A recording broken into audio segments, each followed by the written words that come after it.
የእግዚአብሔር ሰላም በያላችሁበት ለሁላችሁ ይሁን። የመንፈሳዊ ዕውቀት ኃይል በተሰኘ ትምህርታችን ሁለተኛ ክፍል እንደተባረካችሁበት አምናለሁ። በክፍሉ ካየናቸው ዋና ዋና ሐሳቦች መካከል አዎንታዊ ምድራዊ ዕውቀት ጠቃሚ እንደሆነ፣ የእግዚአብሔር ስጦታም እንደሆነ፣ በራሱ ፍጹም እንዳልሆነ ካየን በኋላ አንድ ጥያቄ ደግሞ መጠየቅ ነበር የጨረስነው። መንፈሳዊ ዕውቀት ምንድነው የሚል። ዛሬ ለዚህ ጥያቄ ትክክለኛ መልሶችን መስጠት እንጀምራለን። የመንፈሳዊ ዕውቀት ሙሉ የሆነ ትርጉም ሐዋርያው ጳውሎስ ወደ ቆላስይስ ሰዎች በላከው መልእክት ውስጥ ከሚገኝ ጸሎት ሊወሰድ ይችላል። ይህም ክፍል የመንፈሳዊ ዕውቀትን መለኮታዊ ምንጭ፣ ከተፈጥሮ በላይ የሆነ ባህሪና የመጨረሻ ዓላማ በግልጽ ያሳያል።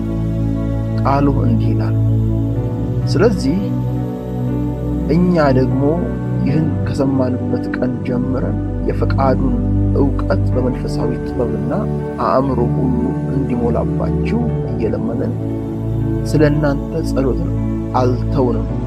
ቆላስይስ 1:9። ከዚህ ቃል በመነሳት የመጽሐፍ ቅዱሳዊ ዕውቀት መንፈሳዊ ሆኖ ሲገለጥ በመጽሐፍ ቅዱስ መሠረት የሚከተሉን ዋና ዋና ነገሮች ያካትታል። በመጀመሪያ የመንፈሳዊ ዕውቀት ምንጭ ወይም መነሻ መለኮታዊ ነው።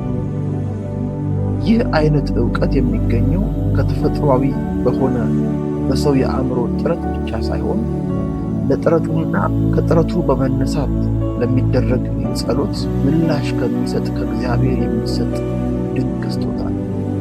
ለዚህም ነው ሐዋርያው ጳውሎስ ከላይ ባየነው ጥቅስ ላይ እየለመንን ስለ እናንተ መጸለያችንን አላቋረጥንም የሚለው። በዚህ ቃል መሠረት በዋናነት የፈቃዱ ዕውቀት፣ የጥበብና የመገለጥ መንፈስ ከእግዚአብሔር በመጠየቅ የሚገኝ እንደሆነ ያስረዳል። ስለዚህ በእግዚአብሔር ላይ መታመንና በራስ ማስተዋል አለመደገፍ በዋናነት አብረው የሚሄዱ ለመንፈሳዊ ዕውቀት ወሳኝ ነገሮች ሆነው ለላቀ ሕይወትና አኗኗር የጎላ አስተዋጽኦን ያደርጋል ማለት ነው። በሁለተኛ ደረጃ የመንፈሳዊ ዕውቀት አፈራር ከተፈጥሮ በላይ የሆነ ባህሪ አለው። ከላይ በቆላስይስ 1:9 ካየነው ቃል በተጨማሪ በኤፌሶን 1:18 ላይ እንደሚናገረው ይህ ዕውቀት በመንፈስ ቅዱስ አማካኝነት የልብ ዓይኖች ሲበሩ የሚገኝ መረዳት ነው። እንዲህም በሆኑ ተፈጥሯዊ ሰዎች በተፈጥሯዊ መንገድ ሊቀበሉት የማይችለው መንፈሳዊ እውነት እንዲሁም መብራት መሆኑን ያስረዳል። በሦስተኛ ደረጃ መንፈሳዊ ዕውቀት የተወሰነ ይዘት ያለውና በተወሰነ ሐሳብ ዙሪያ የሚያጠነጥን ነው። ከላይ ያየነው ቆላስይስ 1:9 መንፈሳዊ ዕውቀት ዋና ትኩረት መጀመሪያና ማጠንጠኛው የእግዚአብሔር ፈቃድ እንዲሁም ዕውቀት እንደሆነ ያስረዳል።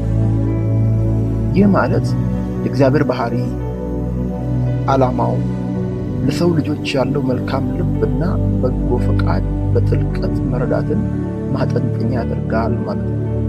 በውስጡ የጥበብና የዕውቀት መዝገብ ሁሉ የተሰወረበትን ክርስቶስን ለማወቅ የመጨረሻ ግብ አድርጎ ይሄዳል። በአራተኛ ደረጃ መንፈሳዊ ዕውቀት ተግባራዊ ዓላማና ተያያዥ ውጤቶች ያሉት ጭምር ነው። መንፈሳዊ ዕውቀት የመጨረሻው ግብ የአእምሮ መረጃ ማከማቸት ሳይሆን በቆላስይስ 1:10 ላይ እንደተጻፈው ለጌታ እንደሚገባ ለመመላለስ በነገር ሁሉ ደስ እንዲያሰኘው በበጎ ሥራ ሁሉ ፍሬያማ በመሆን በእግዚአብሔር ዕውቀት እንዲያድጉ ሰውን ብቁ ማድረግ ነው። ይህም እውነት ለቅድስና ሕይወት ተግባራዊ የማድረግ ችሎታ ምንጭ ያደርገዋል ማለት ነው። ስለዚህ መንፈሳዊ ዕውቀት በመንፈስ ቅዱስ የሚሰጥ ከተፈጥሮ በላይ የሆነ የእግዚአብሔር ፍቃድ መረዳት ሲሆን ውጤቱ ክርስቶስን ያማከለ ፍሬያማና ለእግዚአብሔር የተገባ ሕይወት በዘመናችን እንድንኖር የሚያደርግ እውነትና ኃይል ነው ብለን ልንተረጉመው እንችላለን። ይህ የመጀመሪያ ደረጃ የመንፈሳዊ እውቀት ትርጉም ተደርጎ ሊወሰድ ቢችልም ሐሳቡን በተመለከተ ምሉዕ መረዳት እንድንይዝ መጽሐፍ ቅዱስ በተለያየ ክፍል ተጨማሪ መረዳቶችን በውስጣቸው የያዙ ትርጉሞችን ያቀፈ ሲሆን ዋና ዋና የሆኑትን 9ኙን ቀጥለን እናያለን።